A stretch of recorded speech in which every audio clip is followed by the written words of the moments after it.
Hey, what's going on, guys? Andrew here. As promised, like 2.5 weeks ago, I'm coming at you with my top 30 original slashers video.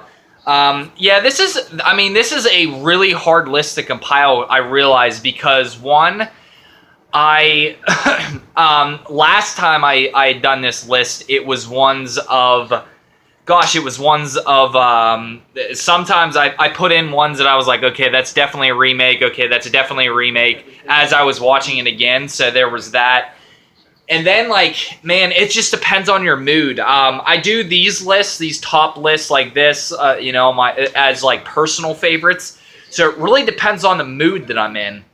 And, sometimes I'll just be in the mood to watch a certain film, or I'll be in nostalgia mode. And I'm in nostalgia mode for a certain era of films right now, as you will probably be able to tell by this list. So, yeah, it is what it is. So without further ado, I do want to reiterate something. I was exclusive as possible when I went with my slashers list. So specifically, I was not doing hybrids or ones that was, like Hills Have Eyes is kind of slasher. It wouldn't even make it anyways, I don't think.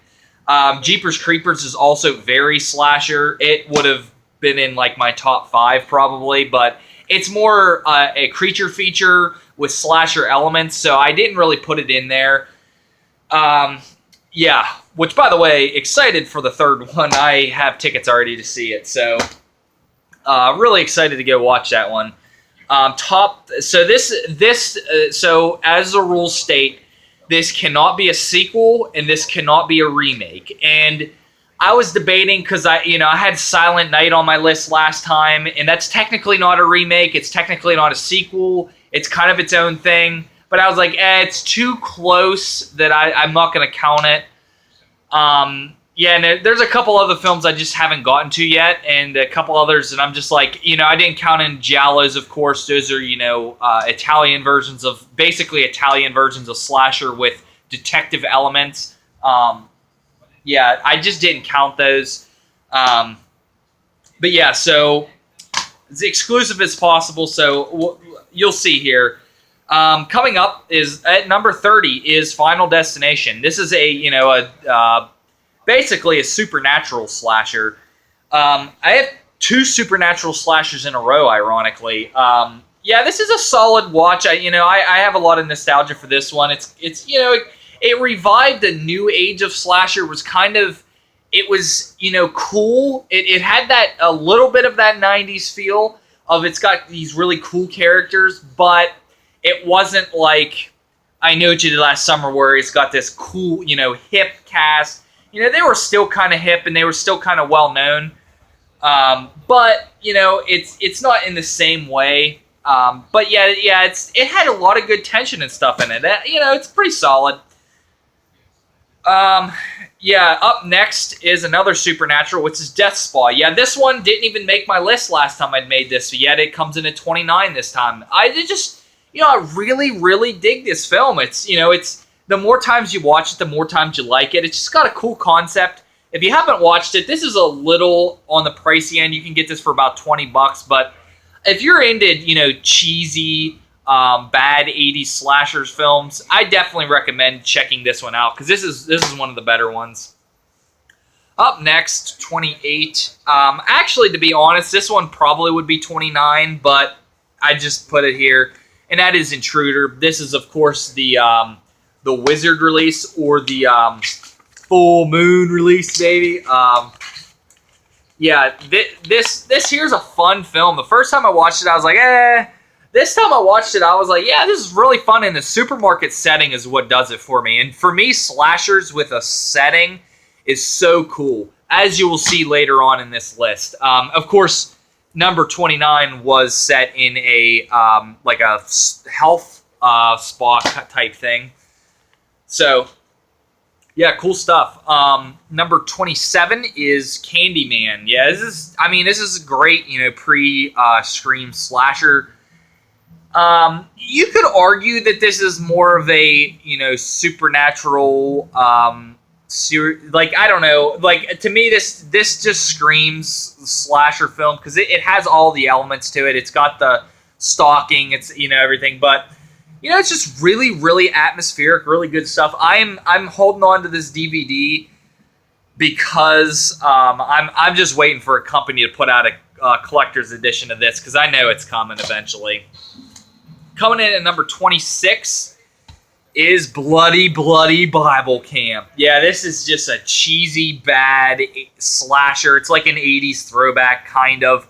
It takes place at a Christian Bible camp, and it's more of a Catholic Christian Bible camp. Like, it's just, man, it is just hilarious, man. What's his name? Reggie Bannister's in this film, and it's so good. If you're into those kind of throwback films, that's one of the better ones. It's not my favorite because my favorite is coming up here soon. But yeah, that was number 26 already. 25 is Silent Night, Deadly Night, Part 1. Yeah, man, this is just a fun film, and this one's getting the Scream Factory treatment, so I will definitely be. Yeah, this is. Yeah, great stuff. It's fun 80s slasher film. Just good stuff. It's controversial and whatnot for some unknown reason. But, yeah. 24 is Terror Train. Honestly, this one's probably on my list because I've watched this film an infinite amount of times. This is a Jamie Lee Curtis film, and I've watched this film probably 30 times by now because I for the longest time, I ride to Chicago, to Pennsylvania, and back on a train, so this film just gets watched over and over and over. Honestly, I wouldn't be surprised if I eventually ruin that DVD because it's been played to death. But yeah, this is lots and lots of good memories with that. It's a solid film. The kills aren't the greatest, but it's pretty atmospheric, and it's got fun characters. And, to me, the characters are the most important thing in a film to me. And with slasher films, it has to have fun characters. Yeah. Speaking of fun characters, The Barn is up next. This is one that will be watched probably twice in the Halloween season. It's going to be super fun. What's her name? Ari Lehman's in this for one. He's, Jason, young Jason from the end of the original. But what's her name? She's got to be on here. Yeah, Linnea Quigley. She is in this film. She's just a brief cameo. But yeah, it is a fun-ass film. I have this 2-disc edition that comes with, the second disc comes with the video game. Man, if you are into like cheesy video games, like PC games, you can't do no better. I'm not even into them, and I love that game. Up next is one that I didn't even like the first time I watched it, but man, this is a fun-ass film. It's A Dorm to Drip Blood. This one, again, every time I watch it with somebody, everybody says the exact same thing. Yeah, it wasn't fun, and I said the exact same thing, but the more you watch it, I think I've watched it like 3 or 4 times, and I really enjoy the hell out of this, man. It's a super enjoyable slasher film. This girl here, she's also the main character in the Initiation, which you will see later on in this list. Yeah, but this is a fun film. Got some pretty cool kills and everything. I like the reveal of the killer and everything, but yeah. Up next is another one of those, at the very latest point of the slasher boom of the 90s is Valentine. Yeah, this is one of those ones where, it really tanked at the box office when it came out. But man, I love this film. I don't understand what people didn't like about it. It does have that cool hip cast, and it's so fun. I just had such a fun time with this film. It's so interesting. Yeah, it's got really cool kills, and it's got no nudity, which is pretty noteworthy of a film like this, but, none of those films in the 90s did. Speaking of the film of the late 90s, yet again, with the same kind of characters, is Cherry Falls. I don't know if this has reversible cover art or not. No, it doesn't. I'd love to see a reversible cover art with a floating head to this film. That'd be just like, hate me now, but I love those floating heads posters. Yeah, just Awesome stuff. Awesome characters in this one. This is what really sets this one apart. Is the characters are really good in this one. Just good stuff. Up next, right ahead of it, is the House on Sorority Row. Yeah, this one again, really fun characters, and yeah, it's got really, really cool, good kills. I don't know. Some of these are just, I don't understand why some are ahead of others, but up next is Hellbent. Again, this is a very obscure slasher. 2004, this is most notable known for its being its first LGBT film, but the more I watch it, man, I've watched this 4 times now, and it's fun. It's got fun characters. None of the characters are annoying. They're all pretty likable, and you can just sit back and watch this film and have a beer with a couple friends, and yeah, it's funny because I watched this film, my friend who's gay came over, and I'm like, I'm not, but I'm like, yeah, we're watching this film because, we have to, it's got to be the one. But yeah, it's just fun. It's pretty brutal, to be honest. It's got some pretty good kills. Up next, just ahead of that, is Hatchet. Man, this is one of those ones where it took me a while to get into it because, man, this one is very, very brutal. It takes it took a while for me to get used to how overly violent it is, but yeah, man, it's great once you get, man. Kane Hodder does such a great job in this film. It's so fun. It's such a fun. Honestly, this feels like both 80s and 90s, because the 90s because of the cast, because there's got a good bit of well-known people in it, and yeah, it's just good stuff, though. It feels 80s, obviously, because it's a throwback, but really good stuff. Coming up next, just ahead of it, is Stage Fright. Oh, man. Again, the first time I watched this film, yeah, man, it is one of those films that it took me... I liked it the first time I watched it. I didn't love it. And after the first time I watched this, man, oh, did I love it.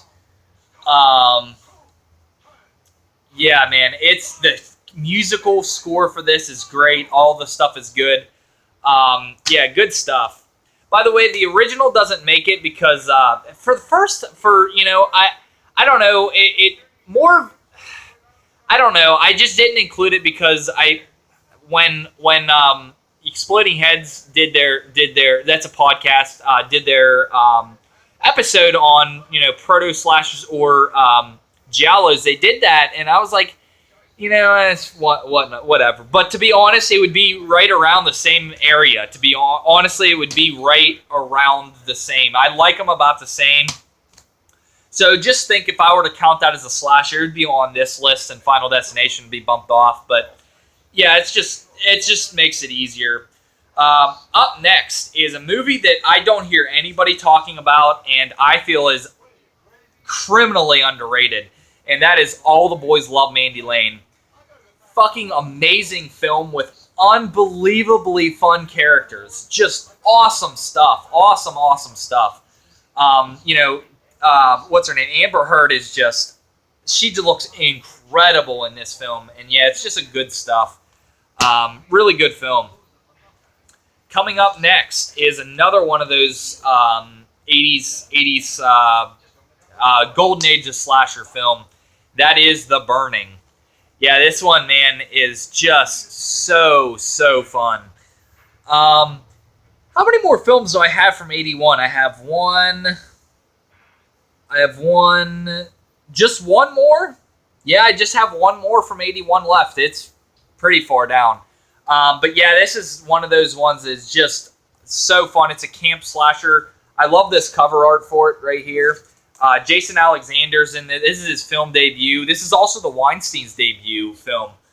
They wrote this film and produced it. And it's just got a great... The thing for me is the score for this film is awesome. And the characters are all so fun. They do such fun things.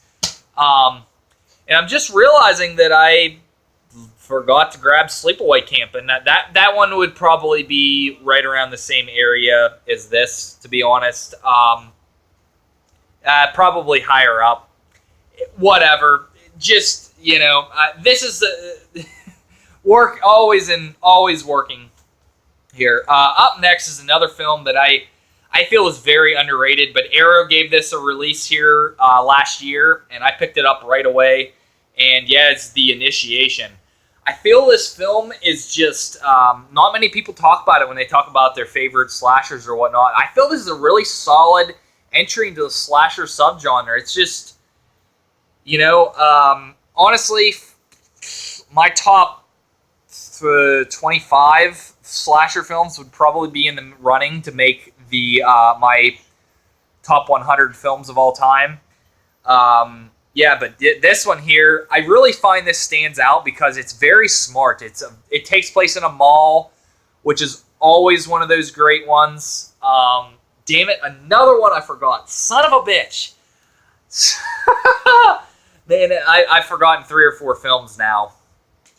I just realized Hide and Go Shriek is another one that I forgotten about. Whatever. Yeah, I'm just going to go with it. Pieces is yet another one I forgot. Screw it. Oh, man.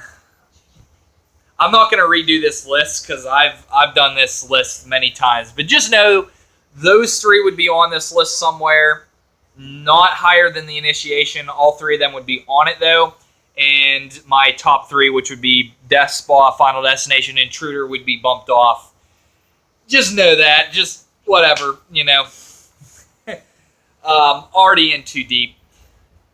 Yeah, number whatever this is. 2, 4, 6, 8, 10. This is 12. Friday the 13th. Oh yeah, the first film to scare the shit out of me. I just have such memories with this film. I find Pamela Voorhees in this film is so creepy. Just really, really good job at this film. Yeah, I find this a solid entry into the. This is to be honest. This one is the most influential horror film of all time because this one, Halloween gave the slasher craze the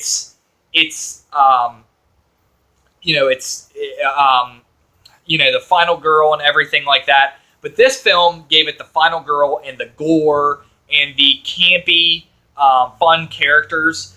That to me is what the 80s the slashers was all about. And so this film to me, much more influential in that way, in its combining of the gore and stuff, which would to me would symbolize the rest of the 80s.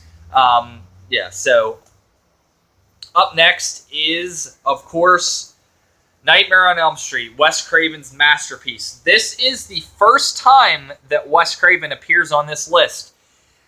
Ironically, this would probably be the one that would appear at the top of everyone else's list. But yeah, he appears 3 more times. No, he appears 2 more times. Y'all know they're appearing rather close to the top. God damn it, another one I forgot. Oh man, I forgot Shocker as well. Yeah, Shocker would be below this again. I knew something was up whenever I said this was the first one that appeared, but yeah, anyways, that's number 12. Number 11, Killer Workout. Killer Workout's just such a fun film to me. It's so bad it's good. It is such a bad film. But man, it is as fun as can be. I give all these films right around 8.5, 9. In my enjoyment, probably right around a 9.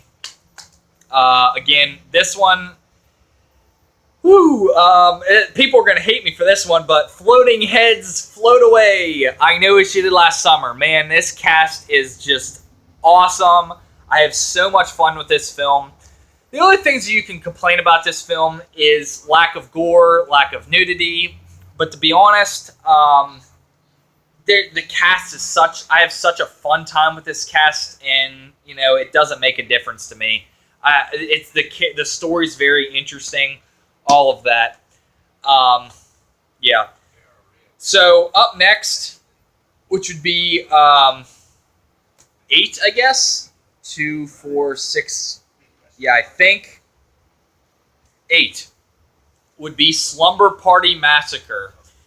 Ooh, man, this to me is symbolic of everything that was amazing about the 80s slasher films. You got this really cool high school setting, takes place, with, fun characters, nudity, good gore, good kills, got this really cheesy atmosphere, good score with this synthesizer, all stuff that I just cannot get enough of. Just so much fun.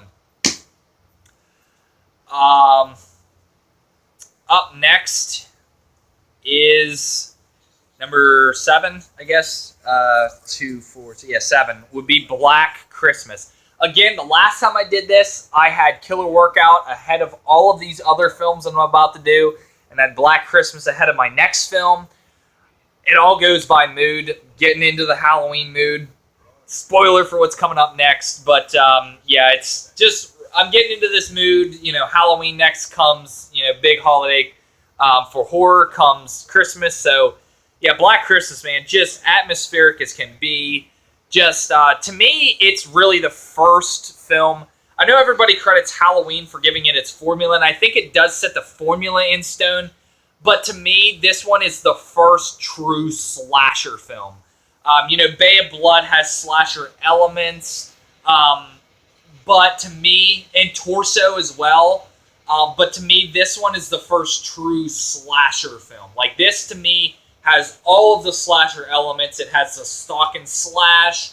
It has first-person POV, all of that stuff. It really sets it in motion.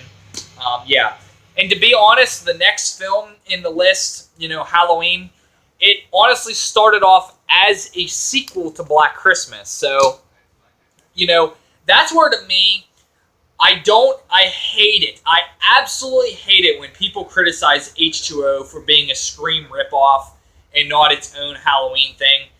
Because to me, to be honest, Black Christmas is Halloween as well. If you look at it, Halloween is basically Black Christmas, just done with Dean Cundey cinematography. The exact same thing.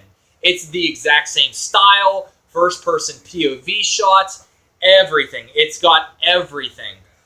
So to be honest, it's the same exact thing. The films just had a lot of, they took a lot of their creativity from those films. So yeah, that's number 6. Now this probably starts my, no, this is probably the end of my 9 list. Maybe the start of my 9.5s. I don't know. I'll see again when I get to watching this. But number 5, Shredder. Ski resort slasher film. This is 2002, 2003. And this feels every bit like it took place in 1986, 1988. This feels like a late 80s slasher. It's a bad film, bad acting. But the kills to me are really solid. The characters are fun as all hell. And it's just a fun movie you can put on anytime and just watch it. It's super fun. Yeah, up next, this definitely starts my 9.5s. That will be a spoiler for an upcoming show on our podcast. But my second favorite dorm room slasher, my favorite my favorite standalone film from the 80s, and that would be Final Exam. Woo! My favorite standalone slasher from the 80s. Yeah, man, Final Exam is just... Oh man, I cannot get enough of this movie. I watch this movie probably 3 times every finals week, and by the time I'm done with it, I'm like, yeah, I could have watched that 4 more times. It just has this setting. It just feels like a college dorm, college classrooms. It feels like it's got pretty good kills. There's not much gore. This, honestly, it feels like the first half feels like Porky's. The second half feels like Friday the 13th or Halloween more like. Got really good. To me, everything about that I said about Slumber Party Massacre, I should say about this too. Great synthesizer score. Yeah, good stuff. Number 3. Yeah, boys. You know it's coming.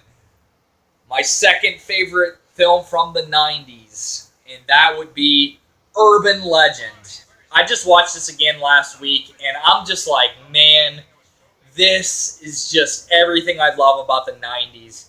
Just fun-ass characters, great setting with the college dorm. Just, woo, man. Love this film. Creative kills.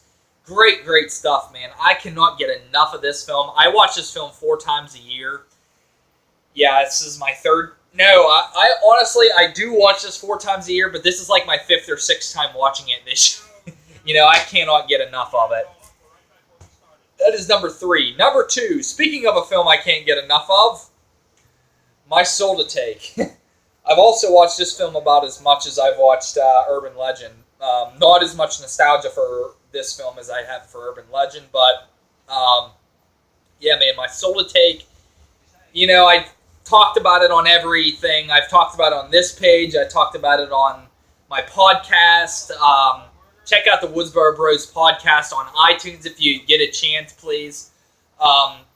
Yeah, talked about it. It's just outstanding. And number 1, man, Scream. Just all around perfect film. I've watched this film more times than I've watched any film in my life. Yeah, just perfect film. Yeah, it's just excellent. Everything about this film I cannot get enough of. I could probably watch this film every day for the rest of my life and be okay with it. Be perfectly content. Yeah, just all around perfect film. And that is number 1, guys. So that does it for that list. I am going to do a top 30 standalone slashers next. And that is going to include films that do not have a sequel.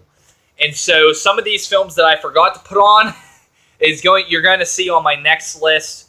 Yeah, just be looking out for that. I'll be releasing that in the next week. And unfortunately, I won't get to my top 30 slashers list until November because after my top 30 standalone films, I'll be doing 31 Days of Halloween, and I'll give you guys the the 31 Days of Halloween right now. I'll announce this in my next couple videos as well. It's going to be all first-time watches. Every one of them is going to be first-time watches. I've accumulated a shit ton of films that I have not watched yet in my collection, and so that's going to be what this one's going to be about. Just all first-time watches. So I'll start that on September 30th, and that will conclude on October 30th. And I'll release a video every day, so hopefully I can, stay on top of that. I've been just busy as hell, but hopefully it'll be better. But hopefully you guys enjoyed this list. Again, bump my bottom 4 off and think, Shocker, Shocker, Pieces, Hide and Go Shriek, and whatever other one I forgot would also probably be on there. But, it is what it is. You'll see those on my next video as well, so you'll get a chance to check out that, where they would rank there. So yeah, just be checking that out. Hopefully you guys enjoyed this, and thanks guys for tuning in. Peace. Have a great week. I'll see you again next week with my next video.